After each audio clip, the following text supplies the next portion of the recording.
हमारे साथ मौजूद हैं नून लीग रहनुमा हनीफ अब्बासी साहब। वेलकम टू सुनो सर, कैसे हैं आप? जी बहुत शुक्रिया, मेहरबानी, अल्लाह का बड़ा करम फजल शामिल हाल है। जी बिल्कुल। अब्बासी साहब, ये कहिएगा कि पीपल्स पार्टी की जानिब से नून लीग पर संगीन इल्जामात लगाए जा रहे हैं, इदारों को भी मुतनाज़ा बनाने की कोशिश की जा रही है, मगर नून लीग मोहतात है, तो क्या खौफ है कि नून लीग खुलकर जवाब देने को अभी तक तैयार नहीं पीपल्स पार्टी को? नहीं, ये एक सियासी रवादारी होती है, वफादारी होती है, जिसका बड़ा फुकदान 2013 से चला आ रहा था। वो इस तरह नहीं होता कि एक बंदा आपके साथ इत्तेहादी भी रहा हो, फ्यूचर में भी आपको कोई इत्तेहाद की शुनीद सुनाई दे रही हो। तो एक्चुअली इलेक्शन के दिनों में जब पार्टियां एक दूसरे के खिलाफ इलेक्शन लड़ने जा रही होती हैं तो वो एक दूसरे के खिलाफ ही बात करेंगी ना, एक दूसरे की हमायत में तो बात नहीं करेंगी। और जितनी गुफ्तगू इस वक्त तक पाकिस्तान पीपल्स पार्टी के लोग कर रहे हैं, वो इस वक्त जो बाई नहीं कर रही हमारी जो अवाम है, वो लोग कह रहे हैं कि ये 16 महीने तक एक दूसरे के साथ थे, शीरो चक्कर थे जी। आज अगर कोई 16 महीनों की कारकर्दगी के ऊपर अगर सवालिया निशान भी आता है तो वो सारों के ऊपर आएगा ना, किसी एक के ऊपर तो नहीं आएगा जी। और इसी तरह जो अच्छाई का कोई पहलू निकलता है उसमें से, जैसे मुल्क को डिफॉल्ट होने से बचाने वाली बात आती है, तो उसका क्रेडिट फिर सारे इकट्ठे लेते हैं। तो ये नहीं हो सकता ना, मीठा मीठा हाप अप और कड़वा कड़वा थू थू वाली बात नहीं बन सकती। तो इसलिए पाकिस्तान पीपल्स पार्टी को हम जितना भी बात करेंगे या उसके अपोनेंट को जवाब देंगे तो वो बड़ी वफादारी रवादारी का मुजाहरा करते हुए देंगे। ये नहीं हो सकता कि पीटीआई की तरह हम उन्हें गालियां निकालना शुरू कर दें या बुरा भला कहना शुरू कर दें। अब्बासी साहब, मुस्लिम लीग नून बड़ी जमातों को छोड़कर सिंध और बलूचिस्तान की छोटी जमातों से हाथ मिला रही है, ग्रैंड अलायंस सरगर्म कर रही है। पीपल्स पार्टी से इत्तेहाद की क्या मजबूरी है जो सामने आ रही है, जो आड़े आ रही है कि आपस में इत्तेहाद नहीं हो पा रहा? अच्छा, इसमें ना ये सूरत ये थी कि जब हम इत्तेहादी भी थे तो हमने ये कहा था कि इलेक्शन हम अपना अपना लड़ेंगे। सही। और इस वक्त जो हमारे पास जैसे बलूचिस्तान की सूरत हाल है, वहाँ जितने इलेक्टेबल थे, बड़ी जमातों से आए हुए लोग थे, वो सारे पाकिस्तान मुस्लिम लीग नून में शामिल हो गए हैं। बलूचिस्तान में हमें किसी के साथ इत्तेहाद करने की ज़रूरत नहीं है। मैं ज़रा थोड़ा सा आपको पूरा नक्शा खींच देता हूँ अपने फ्यूचर का जो इलेक्शन हो रहा है उसके अंदर हमें किसी के साथ इत्तेहाद करने की ज़रूरत नहीं है। वो इंशाल्लाह ताला बलूचिस्तान में हम अल्लाह ने चाहा तो हम इंशाल्लाह वहाँ पे क्लीन स्वीप करेंगे। केपीके के अंदर हम जमीयत उलमा इस्लाम के साथ इत्तेहाद इंशाल्लाह बनाएंगे और इत्तेहादी हुकूमत केपीके के अंदर बनेगी। जिस तरह आप सिंध की बात अगर आप कर रहे हैं, सिंध के अंदर आप देखिए कि MQM, फंक्शनल मुस्लिम लीग और दीगर और जमातें भी जो हैं, इलाकाई जमातें, आप देखें बहुत सारी जमातें जो हैं वो जब मियाँ नवाज शरीफ साहब होते हैं इक़्तिदार में या सियासत के मैदान में वो आते हैं और लीड करते हैं, तो जितनी इलाकाई जमातें होती हैं वो उन पर भरोसा करती हैं, उन पर ट्रस्ट करती हैं और उनके साथ खड़ी हो जाती हैं। इसी तरीके से अगर आप देखें पंजाब के अंदर तो हम किसी से इत्तेहाद करने नहीं जा रहे। तो इसलिए सिंध में हमारा टक्कर का मुकाबला होगा पाकिस्तान पीपल्स पार्टी के साथ और सियासी मुकाबला होगा हमारा उनके साथ इंशाल्लाह। तो अब्बासी साहब, पंजाब में किस जमात के साथ टक्कर का मुकाबला लगता है आपको? जी, पंजाब में किस सियासी जमात के साथ आपको लगता है टक्कर का मुकाबला होगा? अब जो सूरत हाल बन रही है, देखें ना, जैसे अब इलेक्टेबल्स और दूसरे लोग जो हमारी पार्टी से अपने माशाल्लाह साउथ पंजाब के अंदर 46 सीटें हैं, तो हम जो इस वक्त अंदाजा लगा के बैठे हुए हैं या कैलकुलेशन की है या हमारा होमवर्क है वहां पे, तो हम समझ रहे हैं कि 36 सीट जो है पाकिस्तान मुस्लिम लीग नवाज लेके जा रही है वहां से। अब इसमें मुकाबला बिलावल सरदारी साहब तो कह रहे हैं कि पंजाब में भी हमारी हुक्मरानी होने जा रही है और उन्होंने नवाज शरीफ साहब को मशवरा भी दिया कि वो सिंध की जानिब या बलूचिस्तान की जानिब आकर अपना वक्त ज़ाया मत करें क्योंकि उनको 1-2 सीट से मिलेंगी। तो क्या इतना कॉन्फिडेंस से कैसे कह सकते हैं वो ये? इस तरह तो नेदरलैंड भी कहती है हम पाकिस्तान को हरा देंगे, ऑस्ट्रेलिया को हरा देंगे।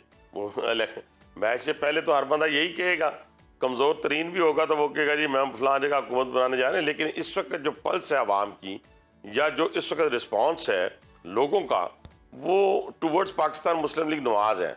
वो मियाँ नवाज शरीफ की आमद के बाद मियाँ नवाज शरीफ की जो स्पीच हुई 21 अक्टूबर को, आप वो देखें ना, वो स्पीच किसकी थी?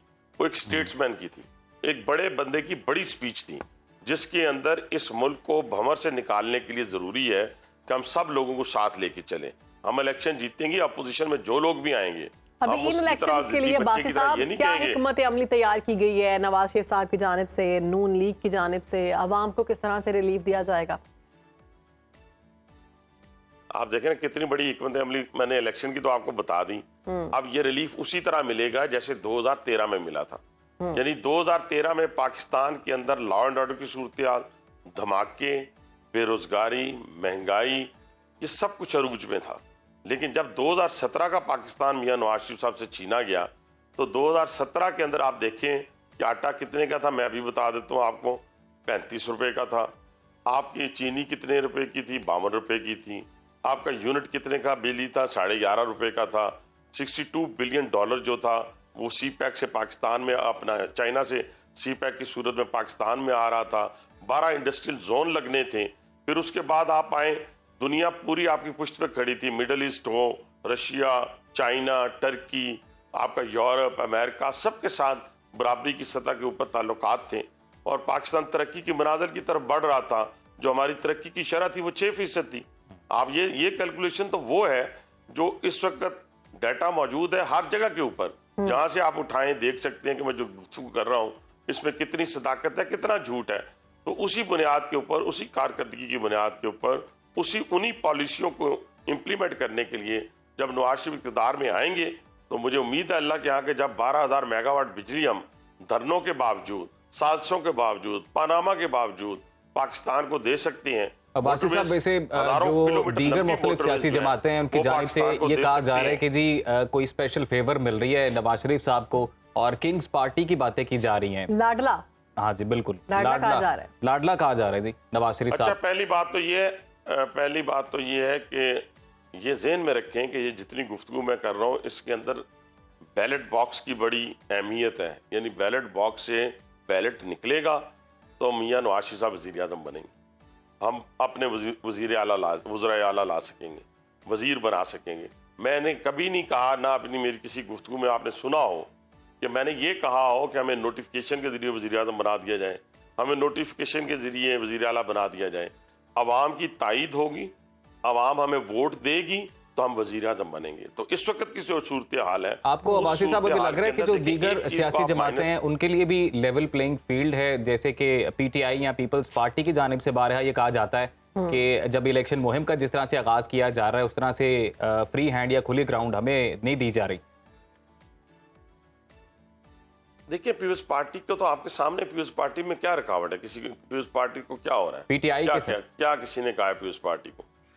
पीटीआई की बात आ जाए, हाँ, पीटीआई आप जेन में रख लें कि अगर आप 9 मई के वाकयात कौम को भुलाना चाहते हैं या कौम भूलेगी नहीं इंशाल्लाह ताला, उसकी बुनियादी वजह यह है कि 9 मई के वाकयात तो किसी बैन ऑर्गेनाइजेशन ने भी नहीं किए।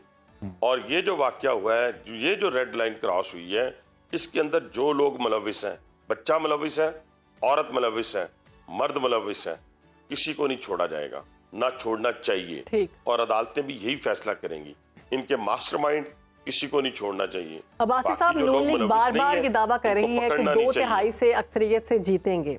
पिछला अरसा अगर हम देखें, कारकर्दगी की अगर बात की जाए नून लीग की, तो ऐसा कोई गैर मामूली काम नहीं किया गया जिस पर आवाम वोट देगी। क्या लगता है आपको, कौन सा ऐसा काम है जिस पर आवाम वोट देगी आपको? देखिए, पहली बात मैंने आपको बताया कि 16 महीनों में भी हम बरी ज़िम्मा नहीं हो सकते। वो 16 माह जो थे वो पाकिस्तान के लिए बड़े इंपॉर्टेंट थे। अगर उस वक्त अदम एतमाद ना लाई जाती तो पाकिस्तान 10 दिन बाद, 1 महीने बाद डिफॉल्ट हो चुका होता। ये पाकिस्तान को बड़ी मुश्किल से उस भंवर से निकाला उस 16 महीने की इत्तेहादी हुकूमत ने, जिसको लीड कर रहे थे शहबाज शरीफ साहब। अब रह गई बात कि जी आपके पास मैं आपको बता रहा हूँ कि मैं कल भी ट्रेडर्स कम्युनिटी के पास बैठा हुआ था। उन्होंने कहा जो ही मियां नवाज शरीफ आए हैं, आप देखें कि अभी आते ही स्टॉक एक्सचेंज कहाँ चला गया और लोगों के अंदर एक एतमाद की फिजा बुलंद हो गई है। और एतमाद की फिजा बुलंद ये हुई है कि मियां नवाज शरीफ जब भी आए हैं तो कारोबार को रौनक मिली है। लेकिन वो तो आगाज में जब इसहाक डार साहब आए थे तब भी ये कहा जा रहा था कि इसहाक डार साहब आ गए हैं, अब देखें सारे मामला। इसहाक डार साहब ने, देखें इसहाक डार साहब ने जो मेहनत इस मुल्क के लिए की है ना, 24 में से 20 घंटे मैंने अपनी आंखों से देखा उनको काम करते हुए। और वो बात बाहर रह के करना आसान है, जब किसी चीज को कोई, जैसे बंदा एक बॉलर बैठा होता है ना बाहर, वो कह रहा था इसको बॉल इस तरह फेंकनी चाहिए, अगर उसके पूरे 100 टेस्ट देखे ना तो उसमें से मेरा ख्याल है 100 विकटें होगी उसकी। अब्बासी 100 साहब टेस्ट माजरत के साथ वक्त की तो किल्लत है सर, जाते जाते क्विकली अगर आप एक छोटा सा जवाब दे दें इस बात का कि पीपल्स पार्टी ये कह रही है जी कि आप 18वीं तरमीम को रोल बैक करना चाह रहे हैं, नून लीग अगर इक्तदार में आती है, तो है कोई ऐसा इरादा? नहीं, ऐसा कोई इरादा नहीं है। ये बस वो अपना अपना हर बंदा जो है वो पत्ता खेल रहा होता है सियासत के अंदर कि मैं ये वो फलां इस तरह कर रहा है। देखिए ना, वो अपनी कारकर्दगी बताएं। मैंने अपनी कारकर्दगी आपको पूरे प्रोग्राम में बताई है।